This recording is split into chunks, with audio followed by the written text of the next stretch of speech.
Picture the scene. Tehran, June 13, 2025. Just past midnight, the sky above Iran's capital tears open with light. Not the soft glow of a city going to sleep, but the violent, percussive flash of explosions. Israeli aircraft, having flown through a carefully choreographed corridor of darkness, are striking the beating heart of a program that has shadowed the world for 2 decades. The targets? Natanz, Fordow, Isfahan, the sacred trinity of Iran's nuclear ambitions. Within minutes, the tremors of that night reach every trading floor on Earth. Oil prices spike. Defense stocks surge. The phones of diplomats in Washington, London, Paris, and Beijing light up simultaneously. And in Tehran's Grand Bazaar, in the cramped apartments of ordinary Iranians who have watched their savings evaporate like morning mist, something else begins to stir. Not just fear, something older, something that has been building for decades. This is the Iran Files. To understand what is happening in Iran right now, in March 2026, you have to understand that what we are witnessing is not one crisis. It is at least 3 colliding simultaneously. A nuclear standoff that has outlasted 5 American presidents. An economic collapse that has made daily survival a full-time occupation for tens of millions of people. And a protest movement so vast and so brutally suppressed that it has shaken the foundations of the Islamic Republic itself. The world watches, and the question that hangs in the air above this ancient civilization is the same one it has been asking, in one form or another, since 1979. Which way does Iran fall? Before we go deeper into each layer of this story, make sure you hit that like button and subscribe to the channel. These developments are reshaping the geopolitical map of the Middle East and beyond in real time, and you will not want to miss a single update as this situation continues to evolve. To understand Iran's nuclear program, you have to go back, not to 2015, not to 2018, but all the way to the Cold War. Iran signed the Nuclear Non-Proliferation Treaty in 1968, pledging, as a non-nuclear weapon state, never to pursue atomic weapons. That pledge, made by a Shah aligned with Washington, did not survive the revolution that swept him from power in 1979. In the years that followed, the new Islamic Republic quietly rebuilt what would become one of the most consequential nuclear programs in modern history. By the mid-1980s, Iran was acquiring the centrifuge technology needed to enrich uranium, some of it through the black market networks that had supplied other aspiring nuclear states. By the time the world was formally told about it, the program was already years advanced. August 2002 was the moment the veil slipped.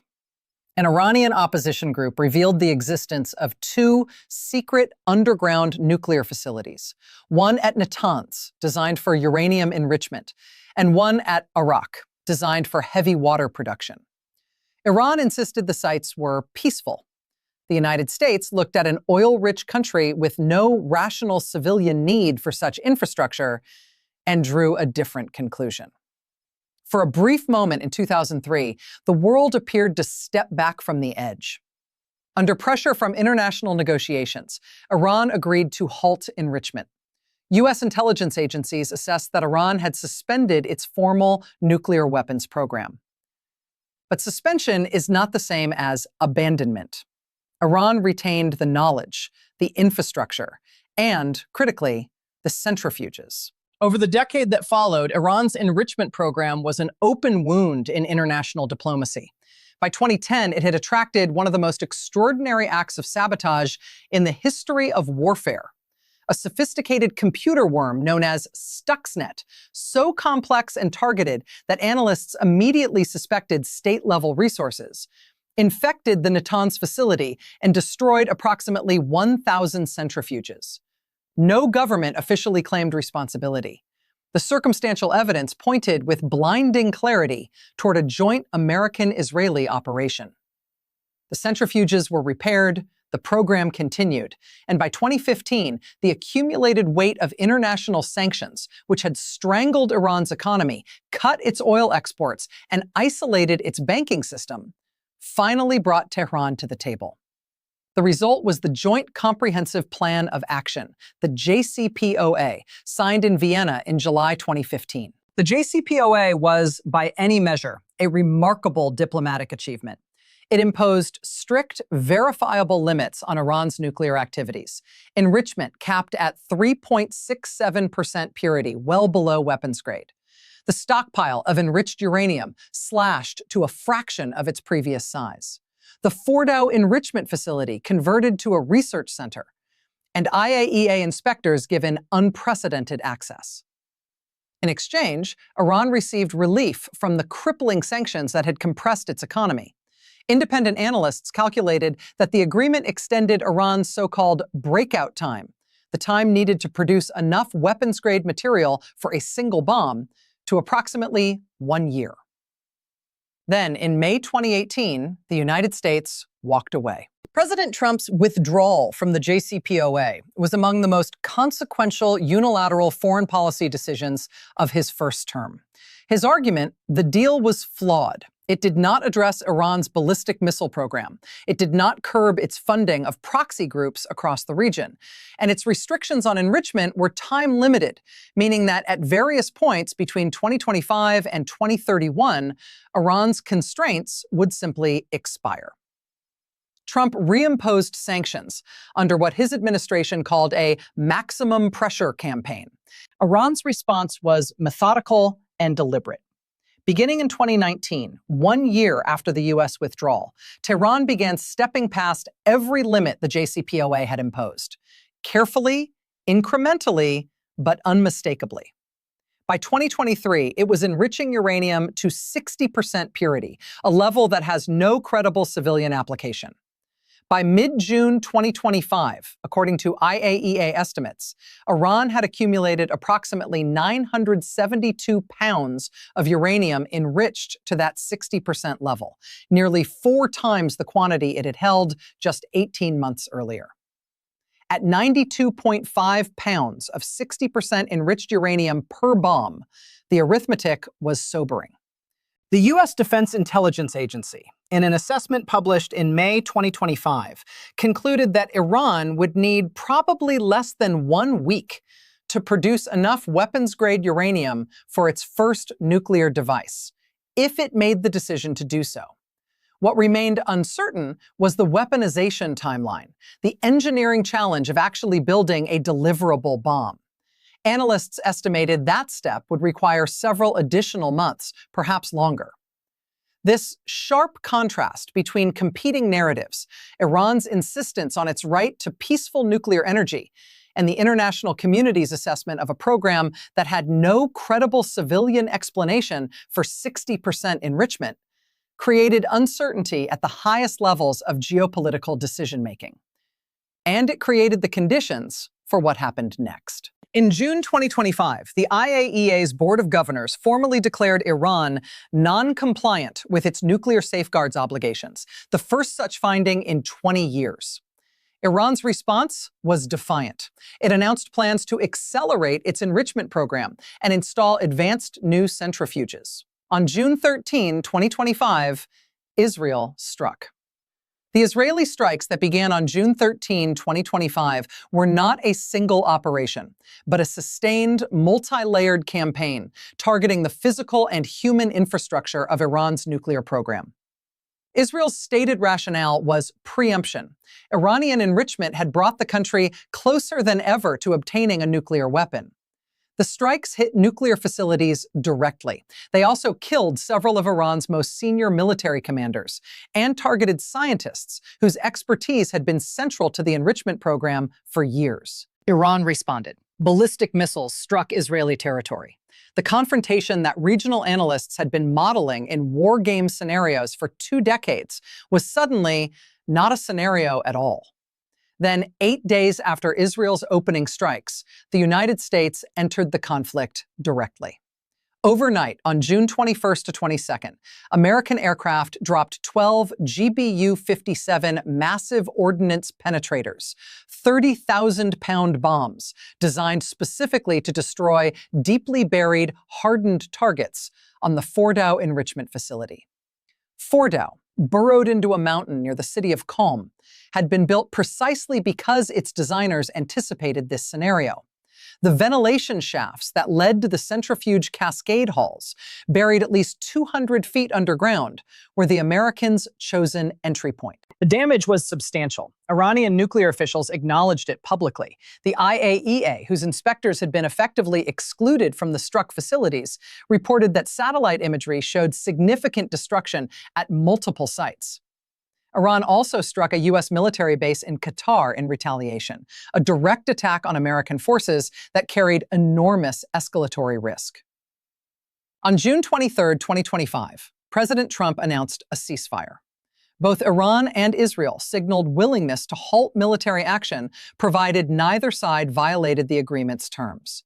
The 12-day conflict, already being called by analysts the most significant Middle Eastern military confrontation since the 1973 Yom Kippur War, came to a tentative, fragile pause. What remained in the ceasefire's aftermath was an Iran that was militarily weakened but not destroyed, a nuclear program that was damaged but not dismantled, and a diplomatic landscape that had been rearranged beyond recognition.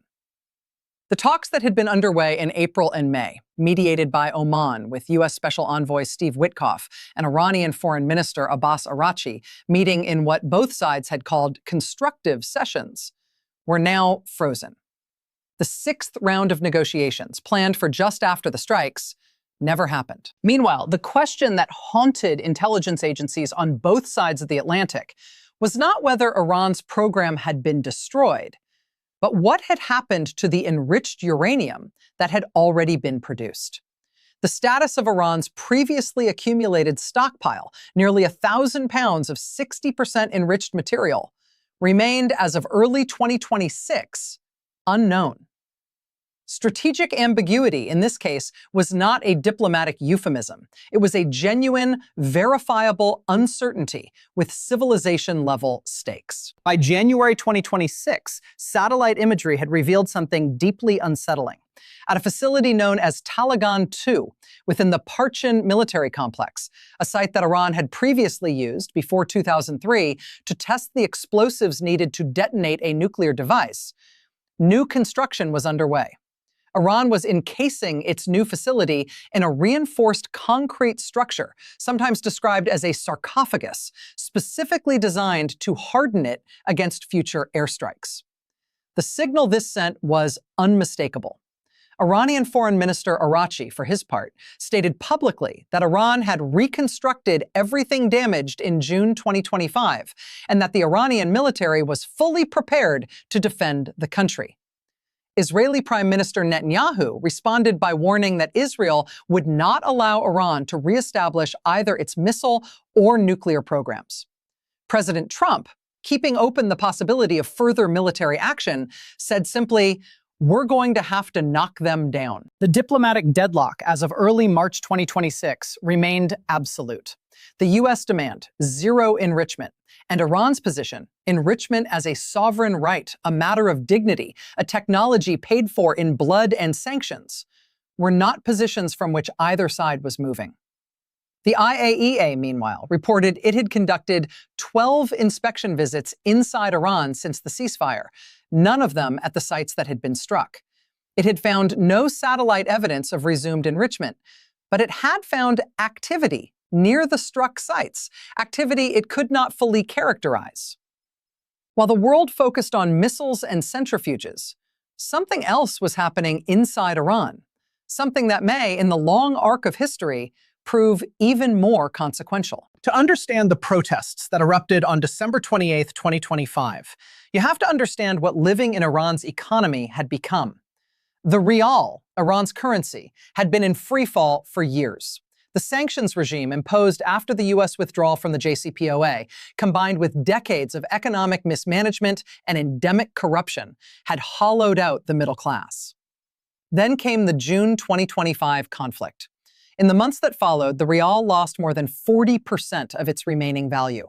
By late December 2025, $1 US required 1.4 million rials, a number that would have been incomprehensible to an Iranian economist a decade earlier. The trigger was almost mundane.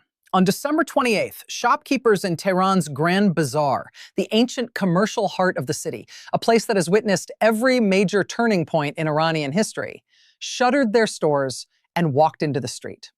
They were not initially calling for revolution. They were calling for affordable cooking oil. They were calling for the ability to run a business without watching their inventory lose half its value between the time they purchased it and the time they sold it. Food prices had risen by an average of 72% year on year. Within hours, the protest had spread. Within days, it had reached all 31 of Iran's provinces. Within weeks, it had become the most serious challenge to the Islamic Republic since the Women, Life, Freedom movement of 2022 and 2023, and by many measures, more serious than that. Students joined the bazaar merchants. Industrial workers joined the students. Members of Iran's Kurdish and Arab minority communities joined the workers. The chants evolved with stunning speed, from economic demands to political ones. One chant in particular echoed across Tehran and 100 other cities, with a resonance that cut directly to the heart of Iran's foreign policy. Neither Gaza nor Lebanon. My life for Iran. This was not an abstraction. It was a direct indictment of the billions of dollars Iran had spent funding Hezbollah, Hamas, the Houthis, and other proxy forces across the region. Money that, in the judgment of the people chanting, had been stolen from the Iranian people to fight other people's wars. The government's initial response was a mixture of economic promises and escalating force. President Masoud Pezeshkian, a reformist who had been elected in 2024 on promises of rapprochement with the West and a more open society, found himself caught between a security apparatus he did not control and a population that had lost faith in promises. He acknowledged the constitutional right to peaceful protest. He ordered a government investigation into specific incidents of violence. He appealed for unity. And then, on January 8th, 2026, the security forces launched a crackdown. What happened on January 8th shocked even observers accustomed to the Islamic Republic's methods. Internal estimates from Iran's Ministry of Health reportedly indicated that at least 30,000 people were killed in the first 48 hours of the crackdown. The figures have been disputed, cross-referenced, and argued over ever since. The US-based human rights activists news agency, as of late February 2026, had confirmed approximately 7,000 deaths, with more than 11,000 additional cases under review. The Norwegian organization Iran Human Rights cited at least 3,400 confirmed protester deaths as of late January. The Iranian government's own acknowledged figure stood at approximately 3,100. The scale of the discrepancy between these figures reflects something fundamental. Iran's government cut off internet access on January 8th, plunging the country into an information blackout.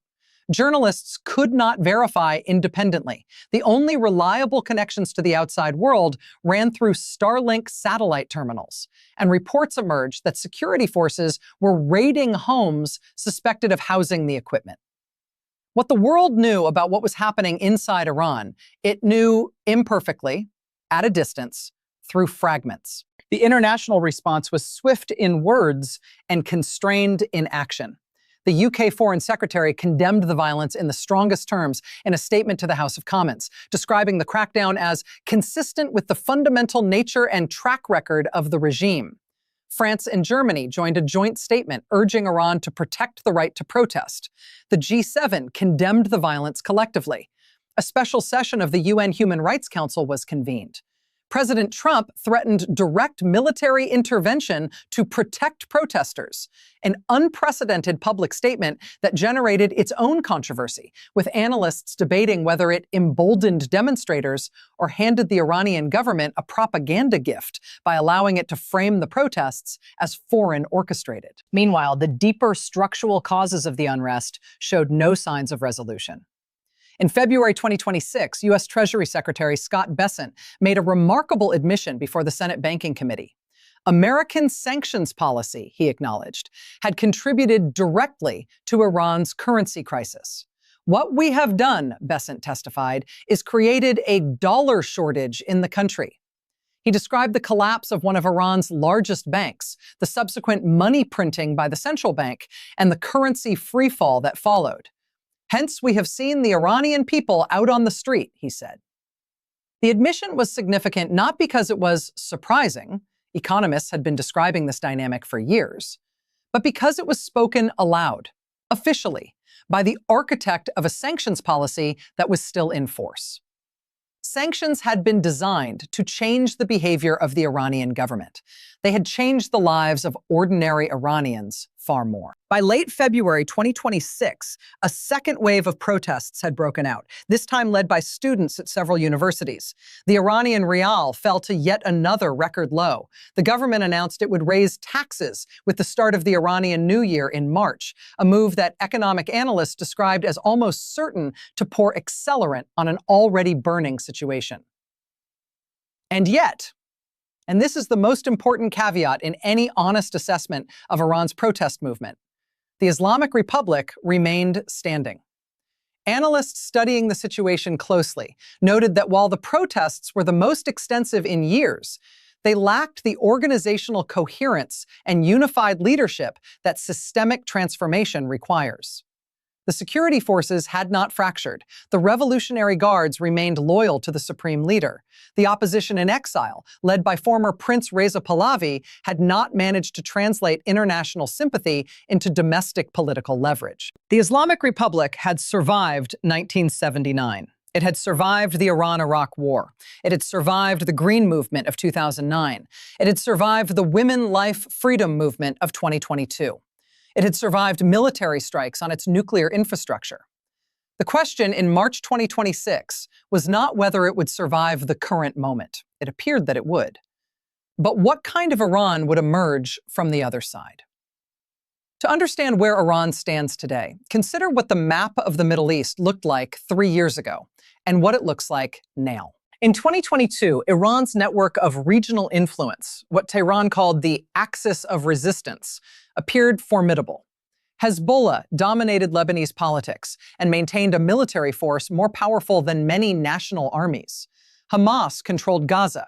The Houthis in Yemen were a perpetual irritant to Saudi Arabia and global shipping. Iranian-backed militias honeycombed Iraq. The Assad government in Syria, Iran's oldest Arab ally, remained in power. This was the strategic depth that Iran had spent decades and billions of dollars constructing, a set of forward positions that complicated any military operation against Iran itself, because striking Iran meant risking retaliation through all of these proxies simultaneously. By early 2026, that picture had been transformed. The Assad government fell in December 2024, severing Iran's most important land corridor to Lebanon. Israeli operations had degraded Hezbollah's military capacity severely.